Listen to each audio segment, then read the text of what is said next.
हैं nature of roots. Nature of roots क्या कहता है कि अगर कोई क्वाड्रेटिक इक्वेशन है यानी कि वो किस टाइप का होगा, ax² plus bx plus c equal to 0 होगा। क्वाड्रेटिक इक्वेशन तभी कह पाएंगे जब a नॉट इक्वल टू 0 होना चाहिए और a b c belongs to real number होना चाहिए। तो एक क्वाड्रेटिक इक्वेशन का ये कंडीशन होगा तभी हम ये कंडीशन अप्लाई कर पाएंगे कि डिस्क्रिमिनेंट ग्रेटर दैन 0 होगा तो रियल रूट्स होगा, डिस्टिंक्ट रूट्स होगा, इमेजिनरी रूट्स होगा कि इक्वल रूट्स होगा। अगर ये क्वाड्रेटिक इक्वेशन गिवन होगा, अगर क्वाड्रेटिक इक्वेशन होगा तब, ठीक है। और क्वाड्रेटिक इक्वेशन का हम डिफिनेशन हम पढ़ चुके हैं कि क्वाड्रेटिक इक्वेशन उसी को कहें कोई भी इक्वेशन जिसका मैक्सिमम टू मैक्सिमम 2 रूट्स होना चाहिए और a नॉट इक्वल टू 0 होना चाहिए, a b c belongs to real number होना कंपलसरी है, तभी हम उसको बोलेंगे कि वो एक क्वाड्रेटिक इक्वेशन है और तभी उसका ये नेचर जो है वो सेटिस्फाई करेगा। तो अगर ये क्वाड्रेटिक इक्वेशन है जहाँ पर कि a b c बिलोंग्स कर रहा है किसको, रियल नंबर को, तो सबसे पहला क्या थी बोलता है कि अगर डिस्क्रिमिनांट ग्रेटर दैन 0 हुआ, अगर डिस्क्रिमिनांट ग्रेटर दैन 0 हुआ तो हमारा रियल और डिस्टिंक्ट रूट होगा। डिस्टिंक्ट यानी कि अनइक्वल रूट्स, यानी कि अगर डिस्क्रिमिनांट ग्रेटर दैन 0 हुआ तो हमारा रूट्स कैसा होगा, रियल एंड डिस्टिंक्ट होगा, ठीक है। अगर डिस्क्रिमिनांट इक्वल टू 0 हुआ तो हमारा रूट्स जो होगा वो रियल और इक्वल होगा। अगर डिस्क्रिमिनांट इक्वल टू 0 हुआ तो हमारा रूट्स रियल एंड इक्वल होगा और अगर डिस्क्रिमिनांट लेस दैन 0 हुआ तो हमारा रूट्स क्या होगा, इमेजनरी रूट्स होगा, इमेजनरी रूट्स होगा। रूट्स का मतलब क्या होता है, इमेजनरी रूट्स, हम लोग इमेजनरी रूट्स के बारे में अच्छा से पढ़ेंगे हम लोग कॉम्प्लेक्स नंबर में। किसमें पढ़ेंगे, कॉम्प्लेक्स नंबर में।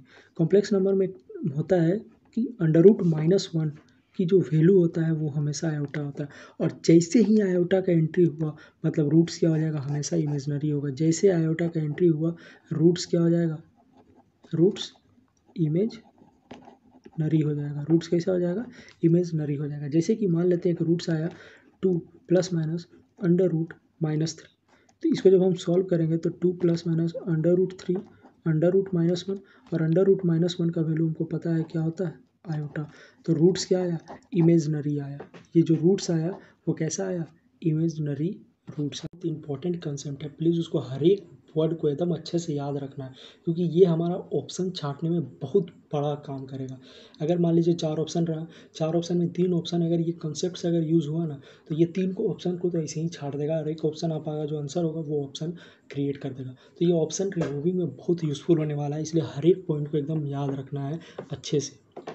सबसे पहला पॉइंट, अगर कोई क्वाड्रेटिक इक्वेशन है ax² plus bx plus c का, ठीक है। सबसे पहला पॉइंट है कि अगर a b c, अगर जो कोफिशिएंट है x² का, कोफिशिएंट ऑफ x और कांस्टेंट टर्म अगर वो रियल नंबर से बिलोंग कर रहा है और डिस्क्रिमिनांट जो है, डिस्क्रिमिनांट अगर वो निगेटिव आता है, लेस दैन 0 आता है तो रूट्स हमेशा क्या होता है, कॉम्प्लेक्स कंजुगेट होता है, हमेशा कॉम्प्लेक्स कंजुगेट। यानी कि अगर हम बात करें कॉम्प्लेक्स कंजुगेट का मतलब, कॉम्प्लेक्स कंजुगेट का मतलब यानी कि अगर मेरा एक रूट्स a प्लस आयोटा भी आता है तो दूसरा रूट्स अपने आप मेरा क्या हो जाएगा, a माइनस आयोटा b।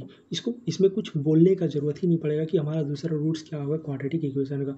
अगर कोई क्वेश्चन दे दिया कि एक रूट्स हमारा 2 + 3 आयोटा दिया हुआ है क्वाड्रेटिक इक्वेशन का, तो दूसरा रूट्स निकालिए तो दूसरा रूट्स हो जाएगा हमारा 2 - 3 आयोटा।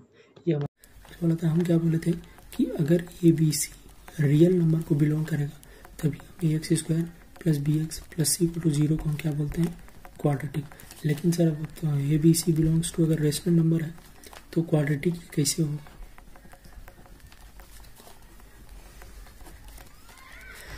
हाउ कैसे होगा।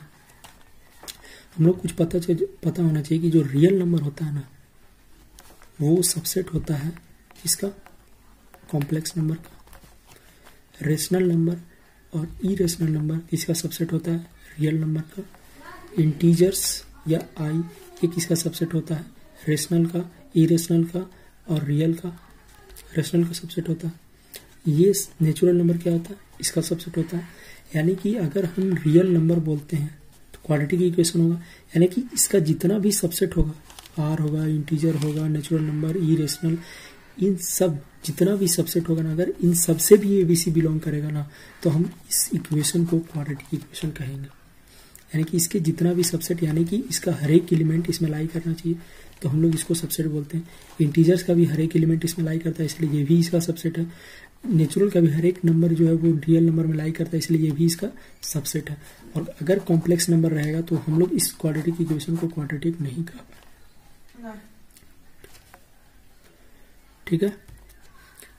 तो इसलिए हम लोग बोले कि ए बी सी अगर रेशनल होगा तभी A X square plus B X plus C equal to 0 को हम क्वाड्रेटिक ही कहेंगे, ठीक है। तो सेकंड पॉइंट क्या कहता है कि अगर ए बी सी रेशनल होगा और डिस्क्रिमिनेंट ग्रेटर देन 0 होगा लेकिन वो परफेक्ट स्क्वायर नहीं होगा। परफेक्ट स्क्वायर क्या होता है, अगर √6 हम लोग लेते हैं, इसका कुछ पॉइंट में वैल्यू आएगा 2.46 इस तरह से, तो ये क्या परफेक्ट स्क्वायर नहीं होगा। √4 जो होगा जो कि 2, तो ये क्या हो जाएगा मेरा परफेक्ट स्क्वायर हो जाएगा। Then roots are conjugate surds. Conjugate surds एक दूसरे का होना, जो इस तरह का जो इक्वेशन होगा कि अगर वो A B C rational number है और डिस्क्रिमिनेंट ग्रेटर दैन 0 है और डिस्क्रिमिनेंट परफेक्ट स्क्वायर भी नहीं है, तो रूट्स जो होता है वो कंजुगेट सर्ड्स में होता है। यानी कि अगर एक रूट्स मेरा 2 + √3 के फॉर्म में है तो दूसरा रूट्स अपने आप 2 - √3 होगा, कुछ नहीं सोचना है।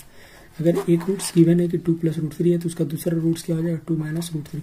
इसी को हम लोग क्या बोलते हैं, कंजुगेट सर्ड्स। और वो परफेक्ट स्क्वायर यहाँ पे दिया। परफेक्ट स्क्वायर यानी कि अगर √4 अगर हम लेते हैं तो 2 आ जाता है, यानी कि 4 क्या परफेक्ट स्क्वायर है। तो रूट्स जो होगा ना वो क्या होगा, रेशनल होगा। ये बहुत इंपॉर्टेंट है। अगर ए बी सी अगर रेशनल नंबर है, डिस्क्रिमिनेंट ग्रेटर दैन 0 है और अगर परफेक्ट स्क्वायर नहीं है तो रूट्स हमेशा रेशनल होगा। वही अगर सेम कंडीशन है लेकिन अगर वो परफेक्ट स्क्वायर नहीं है रहा ना, तो वहाँ पे रूट्स कैसा होता है, कंजुगेट सर्ड्स में होता है। कंजुगेट सर्ड्स में होता है, ओड इंटीजर्स होता है। कैसा होता है, अगर ए बी सी अगर ओड इंटीजर्स होता है तो क्वाड्रेटिक का कभी भी रेशनल रूट्स नहीं होगा। वंस मोर, अगर ए बी सी अगर ओड इंटीजर होता है, अगर ए बी सी अगर ओड इंटीजर होता है तो क्वाड्रेटिक का कभी भी रेशनल रूट्स नहीं होगा। उसके अलावा जो भी, या तो वो कॉम्प्लेक्स हो सकता है या वो इरेशनल हो सकता है, लेकिन कभी भी रेशनल रूट्स नहीं होगा।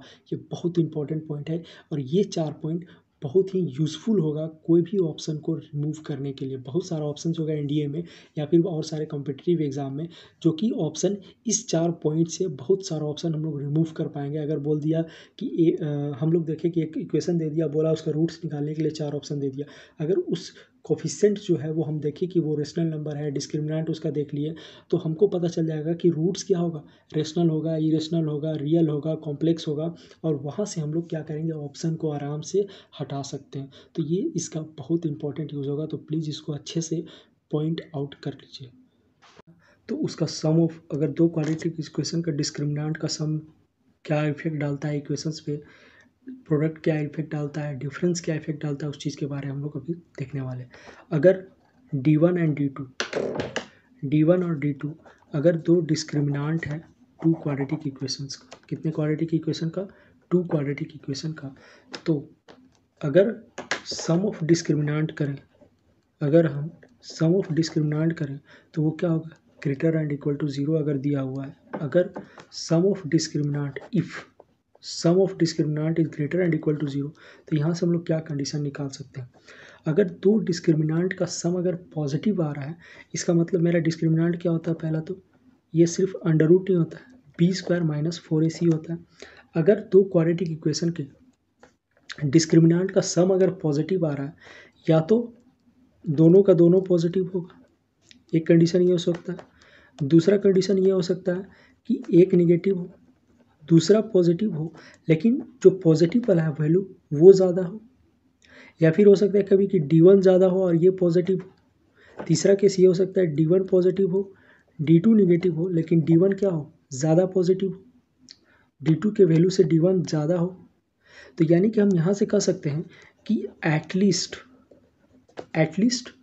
One equation has real roots. यहाँ से हम लोग देख रहे हैं कि एक इक्वेशन का तो रियल रूट्स तो बन ही रहा है, यहाँ पे तो दोनों का बन रहा है, लेकिन एटलीस्ट एक का तो बनेगा ही बनेगा real roots.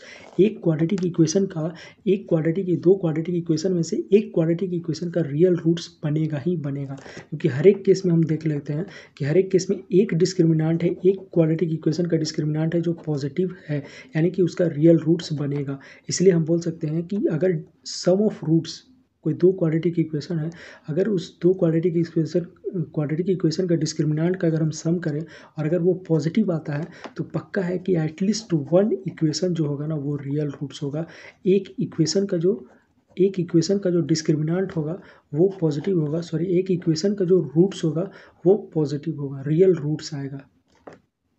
Some of discriminant अगर सम ऑफ डिस्क्रिमिनेंट अगर निगेटिव आ जाता है, सम ऑफ डिस्क्रिमिनेंट अगर निगेटिव आ जाता है तो at least one of the equation has imaginary roots, मतलब इसमें से कोई दो क्वाड्रेटिक इक्वेशन से एक ऐसा क्वाड्रेटिक इक्वेशन होगा जिसका कम से कम एक क्वाड्रेटिक इक्वेशन होगा जिसका इमेजिनरी रूट्स होगा। देख लेते हैं, अगर दो क्वाड्रेटिक इक्वेशन का सम लेस देन जीरो हो रहा है, मतलब क्या क्या कंडीशन जनरेट हो सकता है, या तो d1 ग्रेटर देन जीरो हो, d2 लेस देन जीरो हो, लेकिन जो लेस देन वाला हो वो ज़्यादा वैल्यू हो d1 से, जिसकी वजह से ये ओवरऑल सम करे तो वो मेरा क्या आ जाए, निगेटिव आ जाए। या तो एक कंडीशन हो सकता है d1 लेस देन जीरो हो, d2 ग्रेटर देन जीरो हो। ये कंडीशन ये भी आ सकता है कि ये लेकिन ज़्यादा होना चाहिए, इसका वैल्यू ज़्यादा होगा निगेटिव में और ये कम होगा पॉजिटिव में। या तो एक कंडीशन हो सकता है कि डिस्क्रिमिनेंट दोनों का दोनों निगेटिव में आ जाए, तब भी तो इसका सम तो निगेटिव ही होगा।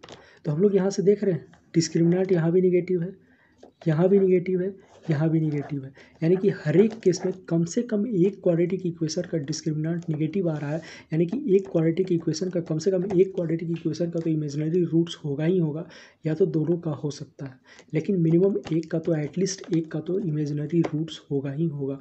जैसे कि अगर हम केस के अगर मान लेते हैं कि d1 का वैल्यू 2 आता है, d2 का वैल्यू -3 आता है, अगर हम सम करें -3 + 2 क्या हो जाएगा, -1 लेस देन जीरो, तो क्या हुआ, एक डिस्क्रिमिनेंट क्या है, निगेटिव आया, मतलब एक क्वाड्रेटिक इक्वेशन का क्या आ जाएगा, इमेजिनरी रूट्स आएगा। जय हिंद, ये मेरा पहला वीडियो है यूट्यूब चैनल पे और इस यूट्यूब चैनल का नाम है मैथोडोलॉजी। यहाँ पर मैं 11-12 के चैप्टर्स कल से शुरू करने वाला हूँ। मेरा टारगेट है सबसे पहले 10 टॉपिक को कंप्लीट करना और इस कंप्लीट करने के बाद अगर स्टूडेंट्स का अच्छा रिस्पॉन्स रहा तो मैं आगे भी टॉपिक 11-12 के उठाऊँगा, उसको कंप्लीट करूँगा ताकि मैं पूरा का पूरा 11-12 का सिलेबस कंप्लीट कर सकूँ, जिससे कि मेरा 11-12 का बच्चा को फ़ायदा हो सके और इंडिया जो एग्ज़ाम देगा नेक्स्ट ईयर उसको फ़ायदा हो पाए।